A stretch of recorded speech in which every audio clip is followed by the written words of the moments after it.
तू माय के टोकबी, तू बहन के टोकबी। पहरा देखती थी कि माय के टोकबो तो नहीं करे छे। पहले तो कहलकै कि जे बेटा की अभी तक नहीं खाना खेली या। उ जे देखलकै ओकरा टोकत कि हंडी उठा के फेंक देलकै।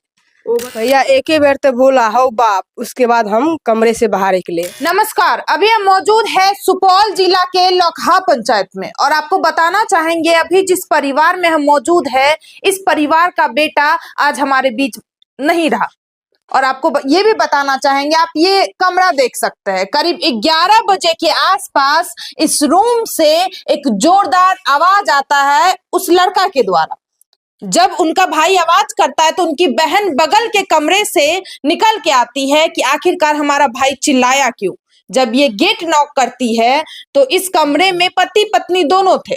तो उनकी पत्नी के द्वारा ये कहा जाता है कि अभी हम दरवाजा नहीं खोलेंगे, हम दरवाजा सुबह में खोलेंगे। लेकिन बहन के मन में ये शंका हो जाता है कि आखिरकार हमारा भाई इतना जोर से चिल्लाया क्यों।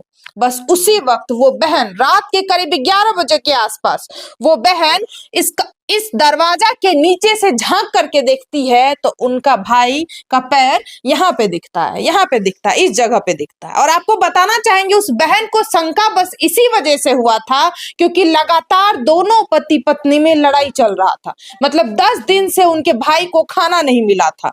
लगातार मारपीट, लगातार गाली गलौज, लगातार लाठी डंडा। और आपको ये भी बताना चाहेंगे उस लड़का के शरीर में आग लगाने की भी कोशिश की गई थी। बस इसी वजह से बहन काफी ज्यादा अफरा तफरी में अपनी माँ को जाकर के उठाती है और अपनी माँ को कहती है कि भाई के रूम से आवाज आ रहा है। उसी वक्त माँ आती है और अगल बगल की कुछ औरतें आती है और यहाँ पे आप देख सकते हैं कुल्हाड़ी से दरवाजा पे वार करना शुरू कर देती है, कुल्हाड़ी चलाना शुरू कर देती है ताकि हम दरवाजा को तोड़ करके अंदर में देखेंगे कि कहीं हमारी भाभी हमारे भाई को मार तो नहीं रही है। और आपको बताना चाहेंगे जब ये लॉक टूटता है, आप देख सकते हैं, ये आप देख सकते हैं, जब ये लॉक यहाँ से टूटता है तब जब परिवार वाले अंदर घुसते हैं तो यहाँ पे उस लड़का का बॉडी पड़ा हुआ रहता है। मतलब गले में साड़ी लपटा हुआ रहता है और पैर जमीन पे रहता है। आपको बताना चाहेंगे उस लड़का का हाइट करीब 6 फीट होगा ऊपर में और उस लड़का में दूरी बस थोड़ा सा था और वो लड़का यहाँ पे खड़ा है आराम से और वो लड़का मृत पड़ा हुआ है। दीवार के सहारे उनका सर है और पैर जमीन पे है। और आपको बताना चाहेंगे उनकी पत्नी यहाँ पे बेड पे आराम से बैठी हुई है। और जब माँ देखती है तो माँ का हालत, पूरे परिवार का हालत खराब हो जाता है। तब जल्दी जल्दी आनन फानन में उसके बॉडी को निकाल करके बाहर लेके जाया जाता है। और उस वक्त भी वो लेडी ना तो रो रही होती है, ना तो उस लेडी का एक बार भी चिल्लाहट का आवाज आता है कि बचा लो कोई, या भाई ऐसा कर रहा है या मेरा पति ऐसा कर रहा है, एक बार भी नहीं। चलिए उनकी बहन से बातचीत करते हैं और उनकी बहन से ही आप सभी को इस घटना की पूरी जानकारी देते हैं कि आखिरकार उस रात क्या हुआ था। क्या नाम है आपका? रंजू कुमारी। किस दिन ये घटना हुई थी? रविवार को। हाँ। कितने बजे के आसपास करीब कमरे से आवाज आता है आपके भाई का? 11:30 बजे। 11:30 बजे। आप कहाँ सो रहे होते? हम इस कमरे में सोए थे। मतलब आप इस कमरे में सोए थे? हाँ। और भैया भाभी इस कमरे में? हाँ, इस कमरे में थे। क्या आवाज आता है? भैया एक ही बेर तो बोला हो बाप, उसके बाद हम कमरे से बाहर निकले। अच्छा ये बताइए, भैया एक बार चिल्लाए तो आप कमरे से, आपका नींद तुरंत खुल गया। हाँ, तो क्यों ऐसा शंका आया कि भाई के साथ कुछ हो गया होगा? क्यों मन में ऐसा आया? साझे से और 10 रोज से लड़ाई होता था। मतलब 10 रोज से आपके भैया में भाभी में लगातार लड़ाई झगड़ा चल रहा? हाँ, चलता था। बस इसी वजह से आपको शंका आया कि कहीं हमारी भाभी मार वार ना रही हो। हाँ, इसी वजह से। इसीलिए हम आकर के यहाँ पर बोले जे भाभी घर खोलिए। भैया को भी आवाज दिए भैया घर खोलिए, भाभी घर खोलिए। तो भैया का आवाज आया? नहीं आया था। हाँ। एक बार तो आया था जो हो बाप, उसके बाद नहीं आए। तो हम भाभी को बोले भाभी घर खोलिए, घर खोलिए। तो वो बोल रहा था सुबह में घर खोलेंगे, जाइए ना। क्या हुआ? तो हम बोले कि नहीं घर खोलिए। तो बोला क्या? फिर बोला जब हम सुबह में घर खोलेंगे। उसके बाद हम ये नीचे से हुलक करके देखे तो भैया का पैर दिखाया। उसके बाद हम कुल्हाड़ी लाए और मम्मी को भी हला दिए और मेरा बड़ी भाभी भी है, वो भी आई। तो भैया का पैर यहाँ पे दिखा, तो ऐसा भी हो सकता है ना भैया खड़े होंगे हाँ वहाँ तो पे। हम तो ये सोचे जो भैया खड़े होगा तो हम कुल्हाड़ी से बोल मारते काहे हैं। नहीं रहे हाँ बोल काहे नहीं रहे हैं। और कुल्हाड़ी से मारते हैं तो शायद दरवाजा खोल हाँ दे। हम बोले जो कुल्हाड़ी से मारते हैं तो दरवाजा खोलिएगा। नहीं खोला तो उसके बाद हमको डर हो गया और मम्मी भी आए और भाभी भी आए। तो हम घर खोल करके देखे तो भैया को साड़ी में लटपटा करके लटका हुआ था। भाभी को वहाँ पर देखे बैठे हुए थे। और उनका पैर कहा जा रहा है जमीन पे था क्या, ये हाँ सही? जमीन पे था। हाँ, बस ऐसे ही साड़ी लपेटा हुआ था हाँ उनके गले में। हाँ हाँ और ऐसे ही चुपचाप खड़े थे, लटके हुए नहीं थे आपके नहीं। भैया, बस लपेटा हुआ था लपेटे साड़ी हुए और थे साड़ी। जमीन पे था पैर। सही हाँ बात है। पैर जमीन आपकी पे था। भाभी वहाँ पे जब आप अंदर एंट्री किए, अंदर घुसे, इधर आइए, आपकी भाभी तो भाभी यहाँ पर बैठे हुए थे। बैठी हुई थी, बेड पे बैठी हुई। हाँ बेड पे बैठे हुए थे। हाँ, अब भैया यहाँ पर उस बड्डी को वक्त रो रही हो, चीख रही कुछ हो, नहीं चिल्ला कुछ रही हो? नहीं कुछ नहीं कुछ नहीं कर रहा था। वो चुपचाप बैठे हुए थे। हाँ, हम ही लोग उसको उतारे भैया को, फिर भी वो नहीं रोए, नहीं बोले कुछ भी। तो हम लोग तुरंत डॉक्टर को फोन किए। जो डॉक्टर भी आए तो चेक किए तो बोला डॉक्टर जी नहीं है, ये खत्म हो चुका है। खत्म हो चुका है। तब भी मेरे भाभी नहीं रोए नहीं कुछ बोले। हाँ। वो चुपचाप बैठे हुए थे। उसके बाद भी नहीं, जब ये पता चला कि हमारा पति ऑलरेडी खत्म हो चुका है, उसके बाद नहीं उसमें अच्छा क्या लग रहा है दीदी, एक कमरे में 2 व्यक्ति है, उसमें से एक व्यक्ति के गर्दन में साड़ी लपेटा हुआ है और दूसरा व्यक्ति ना चीख रहा है, ना चिल्ला रहा है, ना कुछ बोल रहा है, ना दरवाजा खोल रहा है, तो क्या लग रहा है आपको, इसमें कौन शामिल हो सकता है? भाभी मेरे शामिल था। भाभी भाभी। अच्छा, 10 दिन से भाभी में और भैया में क्यों लड़ाई हो रहा? पैसा के कारण। क्या पैसा के कारण? मेरे भैया बाहर में थे, हैदराबाद में। हाँ। वहाँ ठेकेदारी का काम करता था, तो वहाँ भी लेबर भी था।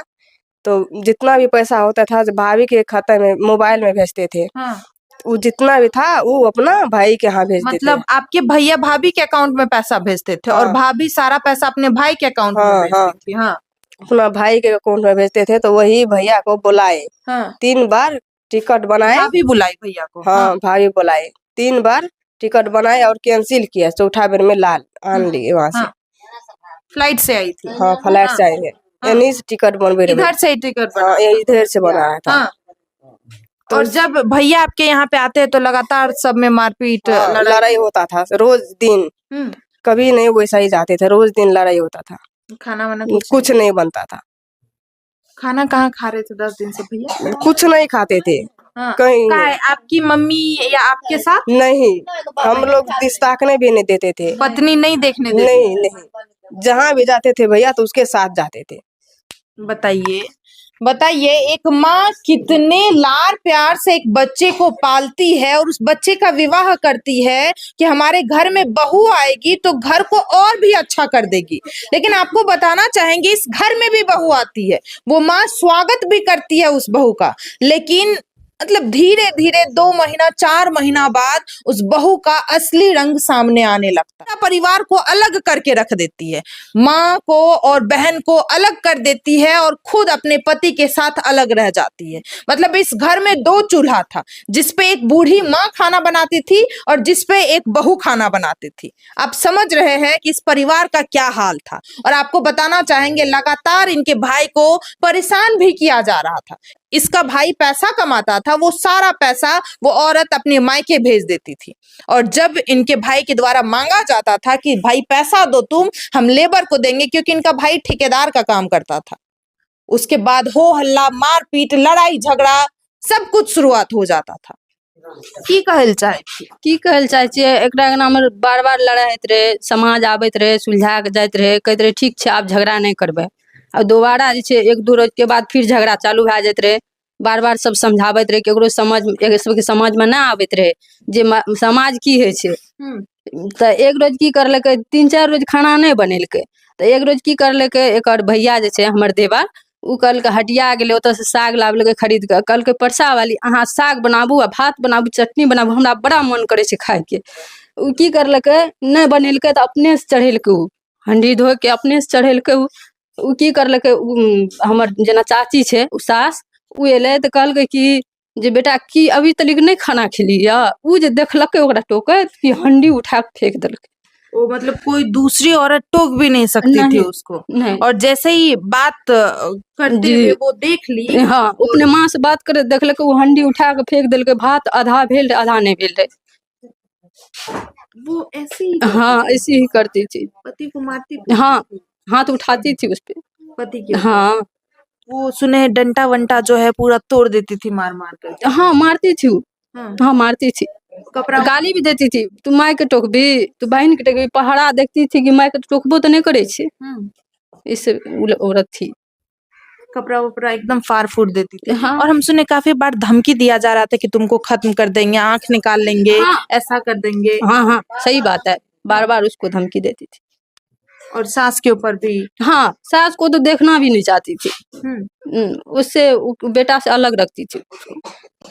अब देखिए, आपने पूरे परिवार का बयान सुना। पूरे परिवार का यही कहना है कि उस औरत के द्वारा ही हमारे बेटे को खत्म किया गया है। पूरे परिवार का आपने बयान सुना, चूंकि यहाँ पे पूरे ग्रामीण वाले व्यक्ति मौजूद है। पूरे ग्रामीण का यही कहना है कि वो औरत बहुत ही अजीब थी। लगातार अपनी सास को मारपीट, अपने ननद के साथ मारपीट, अपने पति के साथ मारपीट, और माँ बेटे में कभी भी बातचीत नहीं करने दिया जाता था। और ये आज या कल से घटना नहीं हो रही है, करीब ये 4 साल से ऐसा ही चल रहा था। और लड़का जितना भी पैसा कमा रहा था, वो सारा पैसा वो औरत अपने मायके भेज देती थी। और जब पैसा का वापस डिमांड किया जा रहा था तो झगड़ा शुरू कर देती थी कि तुम आखिरकार हमसे पैसा क्यों मांग रहा है। अब आगे आप सभी के ऊपर ही छोड़ते हैं। इस घटना में आप सभी को क्या लगता है? प्लीज आप लोग अपना राय जरूर दीजिएगा। मिलते हैं दूसरे वीडियो में। जय हिंद, जय भारत।